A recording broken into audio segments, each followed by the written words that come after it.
E aí galera, André Rodrigues Me TV com mais um episódio do Desvendando DaVinci, que estava parado aí um tempão. Infelizmente eu estava sem tempo para gravar, mas consegui arrumar um tempo para gravar mais um episódiozinho aí para vocês. E hoje a gente vai falar de uma parte muito importante, que é a aba de configurações do Color Management. Bom, para acessar, a gente vai clicar aqui na rodinha onde abre o Project Settings, e aí a gente vai aqui na parte de Color Management e vamos configurar o programa para trabalhar com os espaços de cor e tudo mais. A primeira opção é o Color Science, a ciência de cores, como que o DaVinci vai trabalhar com isso.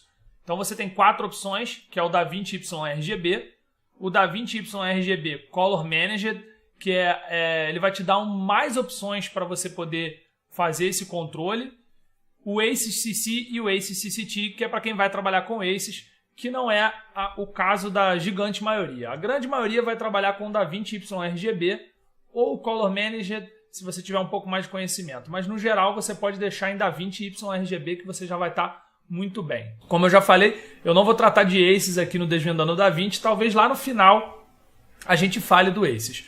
Mas, por enquanto, vamos de DaVinci YRGB. Bom, selecionando essa opção, você só vai ter aqui a opção de Timeline Color Space, que é para definir o espaço de cor da sua timeline e o gama dela. Você tem várias opções aqui. E você ainda pode marcar essa caixa Use Separated Color Space and Gamma. Ou seja, ele vai separar as opções e aí você vai poder escolher o espaço de cor diferente do seu gama. Tá ok? Normalmente eu uso assim, mas na verdade isso aí vai depender de cada pessoa, a forma que ela trabalha e tudo mais. Para a grande maioria dos trabalhos, televisão, web e tudo mais, assim, a maioria das pessoas vai utilizar sempre em Rec 709 e no Gamma 2.2. Existe uma grande discussão sobre qual o melhor Gamma para Rec 709. Algumas pessoas vão dizer 2.4, outras vão dizer 2.2, mas assim, depois de muita pesquisa, de conversar com muita gente que já trabalha há muitos anos na área e tudo, o 2.2 é o mais utilizado pela galera que entende bastante, tá?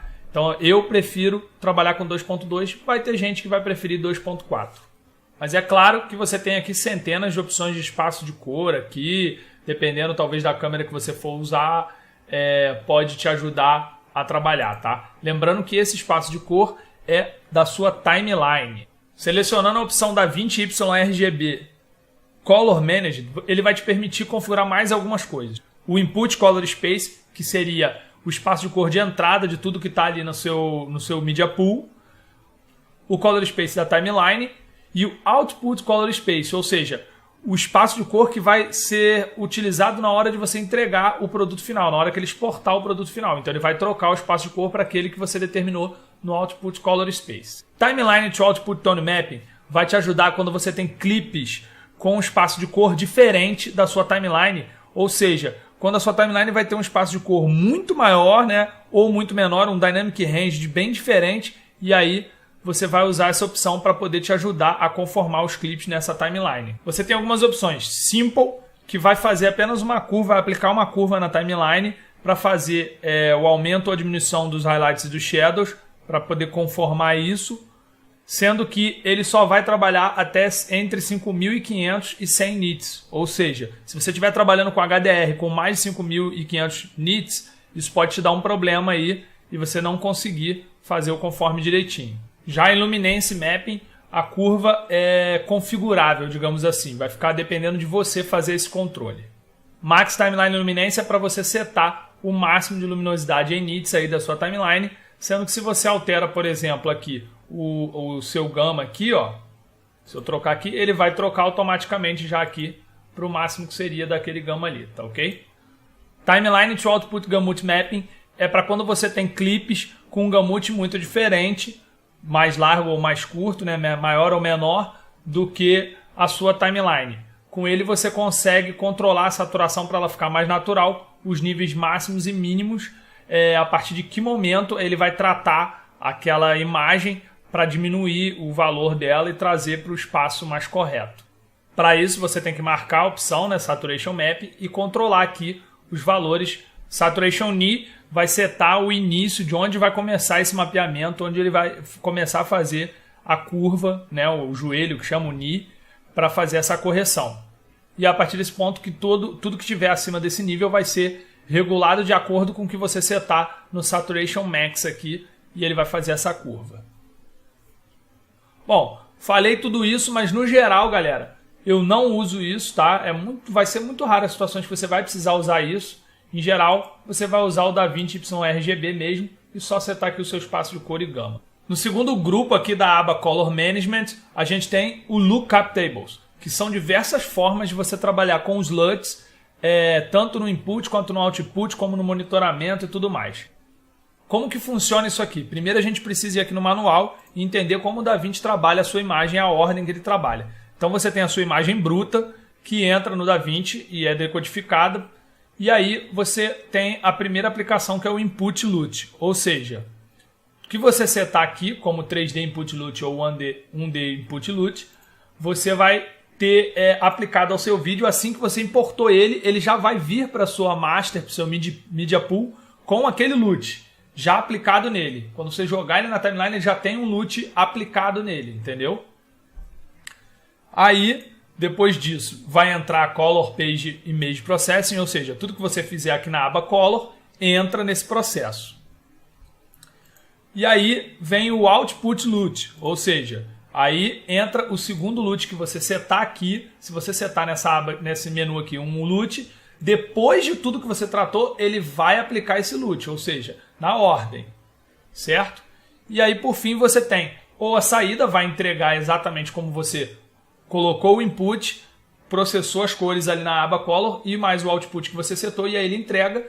E você pode ter o Display LUT, que é o que vai ali para a parte do monitoramento. Se você tem um monitor do seu lado ali que é para monitoramento mesmo de imagem, você pode setar também um LUT separado para ele aqui, que ele vai ser aplicado só naquele monitor. Além disso, você tem mais dois tipos aqui que você pode aplicar. 3D Color Viewer Lookup Table, que vai ser aplicado nessa telinha aqui que você tem, essa sua telinha aqui que é o Viewer, e ele vai aplicar o LUT só nessa tela aqui. Então, se por exemplo, você tem um monitor e está usando um monitor externo, você pode aplicar um LUT para aquele monitor externo e outro para essa telinha aqui e ter a visualização dos dois. E por fim, os Scopes Lookup Table, que seria aplicar um LUT na análise dos scopes mesmo. Em ambos os casos, você vê aqui que está Use Video Monitor Selection, que ele vai usar de acordo com o seu monitor. Mas você pode usar outros Lookup Tables para aplicar ali e ele fazer esse tratamento para aquele espaço, para aquele lugar ali onde você determinou, o Viewer ou o Scopes, ou sei lá, o seu monitor de saída, etc. Essa última opção, 3D Lookup Table Interpolation, ela é um pouco complicada, mas a ideia básica é que quando você tem um LUT, ele tem ali um limite de detalhes de cor, né? Depende do LUT que você está usando e a forma que ele foi criado, o programa e tudo mais. Quando você joga esse LUT numa imagem, tudo que estiver fora daquele range ali, ele precisa ser tratado, precisa ser interpolado para poder ficar o mínimo correto ali nos detalhes e ficar direitinho as cores. Com essa opção aqui você vai poder escolher entre performance e qualidade. Com o trilinear ele vai ter uma performance melhor, mas essa interpolação, a qualidade não é tão boa assim. É óbvio que ela é boa, mas ela não seria tão boa quanto a segunda opção, Tetrahedral, que aí ela vai tratar muito melhor essa interpolação de cor, mas vai exigir mais processamento. No manual diz que se você está usando um LUT que foi gerado por um outro programa e tudo, o ideal é você usar o Tetrahedral para ter uma qualidade melhor. Mais um grupo é o Broadcast Safe, e essa opção serve para você limitar os seus níveis de luminância, chroma, para eles não estourarem o limite de segurança de RE. O que seria isso?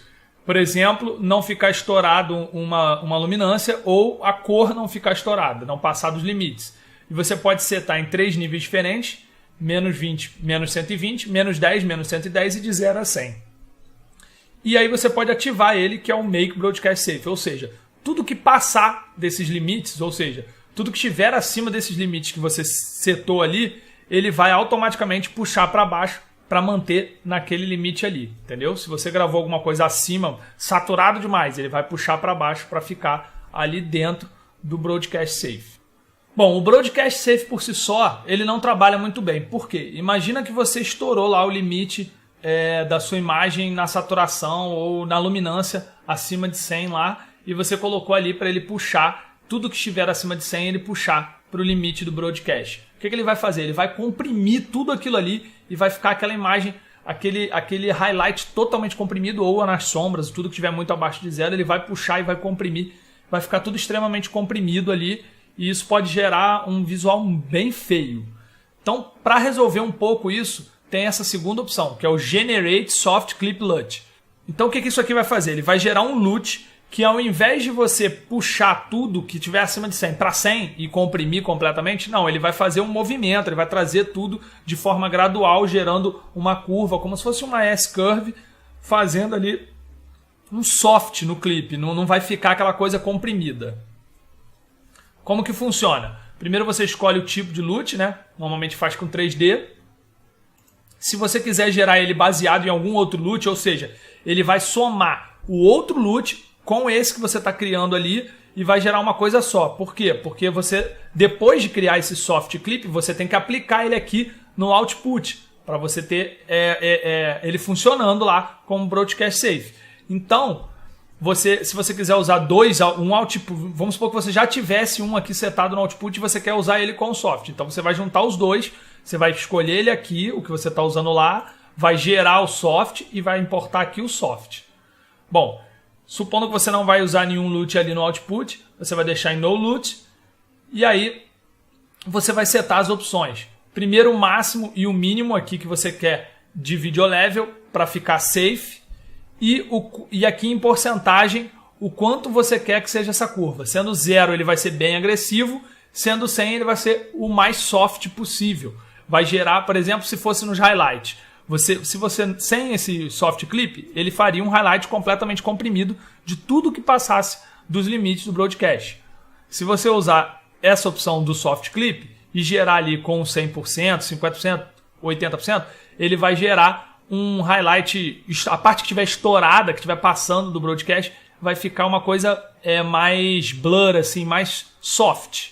Não vai ficar aquela coisa tão comprimida. E a mesma coisa serve para o black ali, vai fazer uma curva mais ou menos comprimida. Depois disso, você escolhe o nome que você quer do seu LUT e clica em Generate LUT, que ele vai salvar automaticamente lá na pasta. E aí você pode vir aqui no 3D Output e importar esse LUT. E é aqui que você tem que colocar ele, tá? Você tem que, depois de fazer ele, você tem que vir aqui em 3D Output Lookup Table e colocar ele aqui.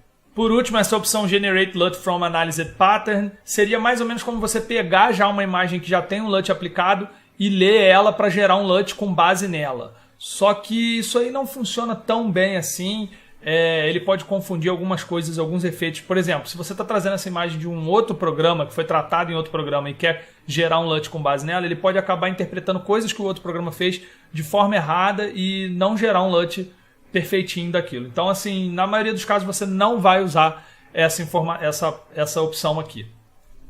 E é isso, galera. Fechamos aí a aba de Color Management, que é bem mais complicada, mas é bem importante para o projeto. E mais para frente eu vou vir aí com outra aula ensinando o restante aí dos Project Settings, né, das opções de projeto do programa, para a gente partir para o programa em si e compreender melhor como funciona o DaVinci. Se você ainda não se inscreveu no canal, clica aqui embaixo e se inscreve. Também deixa o seu like aqui nesse vídeo e vai nas nossas redes sociais e tudo mais. Deixa o seu like lá e vem conhecer melhor a Media Environment. Fico por aqui, um grande abraço para vocês e até a próxima.